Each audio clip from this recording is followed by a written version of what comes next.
정주입니다.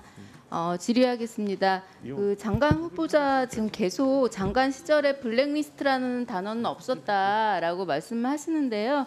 뭐 없었나 있었나를 저희가 지금 묻는 게 아니지 않습니까? 그냥 우리가 의미하고 있는 다 알고 있는 블랙리스트, 그러니까 즉 검열이 있었나 없었나 묻는 것이 맥락이니까요. 그런 단어 없었다 이런 말은 그만하셨으면 좋겠습니다. 자, 후보자를 문체부 장관으로 내정한다는 이 보도가 나가자 문화예술인들 반대 성명 냈어요. 방금 전에도 저도 같이 갔다 왔는데요. 소통관에서 유인촌 문체부 장관 지명철의 촉구 문화예술인 기자회견이 있었습니다. 그 블랙리스트 실행 혐의자 유인촌 문체부 장관 후보자가 가야 할 곳은 검찰이다라고까지 이야기하고 있습니다. 외치고 있습니다. 이것이 바로 지금의 예술인들의 입장이라는 것을 좀 생각해 보셨으면 좋겠습니다. 왜 같은 문화예술인이 후보자의 문체부 장관을 이토록 반대할까요? 아무 이유가 없을까요? 자, 뒤에 좀 대답을 해주십시오. 네네. 후보자 본인이 문화예술인들에게는 블랙리스트와 다름없기 때문입니다. 유인촌 지금 후보자가 장관 시절에 어떤 것도 하지 않았다면 이 예술인들이 이렇게까지 반대할 리는 없지 않습니까? 그렇지 않겠습니까?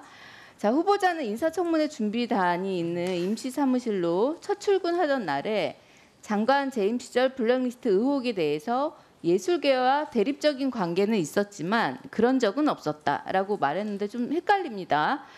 대립적인 관계는 어떤 의미로 한 말인가요? 그 부분은 뭐 미화할 수는 있지만 실제로 그렇게 배제하거나 뭐 그런 리스트가 작성돼서 그런 적은 없다는 얘기입니다.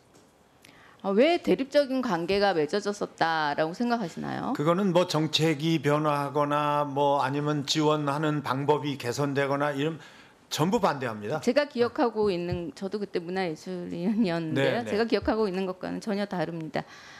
정책과 지원은 바뀔 수 있죠. 그것으로 문체부 장관을 후보자를 이토록 반대하는 성명, 검찰에 가야 한다라고까지 이야기할 리는 없을 겁니다. 후보자는 블랙리스트 사건이 자행했던 시절 문체부 장관을 했었고 또 이후 현장 예술인으로 지속적인 활동을 했습니다. 그 누구보다도 잘 알고 있으리라고 생각이 됩니다만 이 블랙리스트 사건은 그리고 그 의미는 특정 사상이나 정치적 의견이나 생각에 따라 검열, 사찰, 통제, 또 차별, 배제 등과 같은 행위를 뜻한다는 건 아시죠? 네, 알고 있습니다. 아시죠? 그런 측면에서 볼 때 그 후보자는 과거 장관 재직 당시에 문화계 인사 좌파 찍어내기를 그 누구보다 사실 성실히 했습니다. 인정하지 않겠지만요. 문체부가 실시한 문화예술계 블랙리스트 진상조사에 따르면 후보자가 장관으로 재직 당시에 강압적으로 퇴출된 문체부 산하 기관장이 20명이 넘습니다. 알고 계십니까? 사실하고 좀 다릅니다. 자, 제가 알고 있는 걸 말씀드릴게요. 2018년 11월 임기 만료 1년을 앞둔 김윤수 국립현대미술관장이 계약 해지를 통보받았고요. 같은 해 12월 임기가 1년 9개월 남은 김정원 문화예술위원장이 해임되었고요.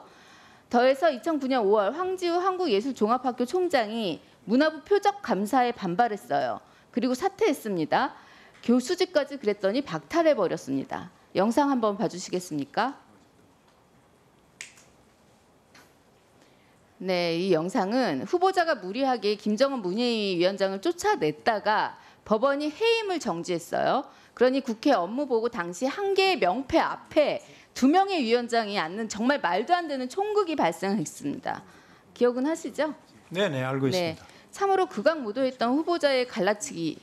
이 결국 법원에서 모두 위법 판결을 받았습니다. 위법 판결을 받았어요.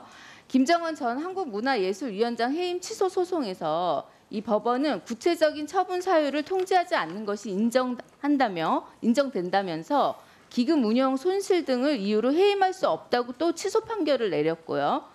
박명학 전 문화예술위원회 사무처장의 해고 무효 소송에서도 인사관리 규정상 징계 절차를 지키지 않는 해임은 무효라고 판단했어요. 또한 김윤수 전 국립현대미술관장이 국가를 상대로 낸 계약 해지 무효 소송에서도 미술관 관장으로서 미술품을 구입함에 있어서 통관 절차에 다소 부적절한 업무 처리가 된 것을 미리 막지 못한 점에 대해 채용 계약 해지는 효력이 없다며 법원은 위법성을 또 인정했어요. 이와 같은 대법원 판결에 대해서 후보자의 생각을 듣고 싶고요. 이 모든 사건들은 전부 15년 전 후보자가 스스로 자행한 일입니다. 장관에 있을 때 한 일입니다. 만약에 그렇지 않다면 겪은 자가 있는데 행한 자는 없다라고 지금 말하고 계신 건데요. 장관 당시에 자고 계셨습니까? 후보자 다시 대부분 질의하겠습니다. 이명박 정부 시절에 블랙리스트, 검열 정말 없었습니까? 없었습니다.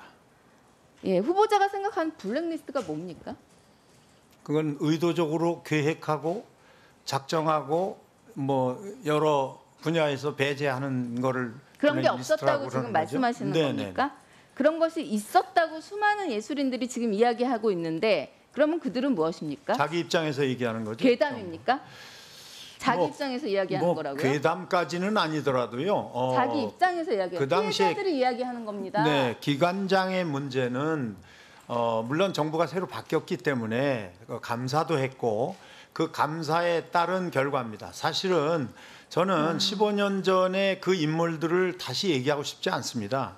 거기에 따른 그 네. 시시콜콜한 얘기들을 그게 제가 여기서 시시콜콜합니까? 장관님? 아니요. 그러니까 거기에 따른 내용들을 일일이 다 얘기하고 싶지 않다는 거죠. 왜냐하면 그러면 이미 지나간 분들까지 또 뭐 다시 장관님 질문을 했으니 이야기하셔야 네네. 합니다. 예술인들이 궁금해하기 때문에 이야기하셔야 하는 겁니다. 그 판단은 장관님이 하시는 것이 아닙니다. 그래서 제가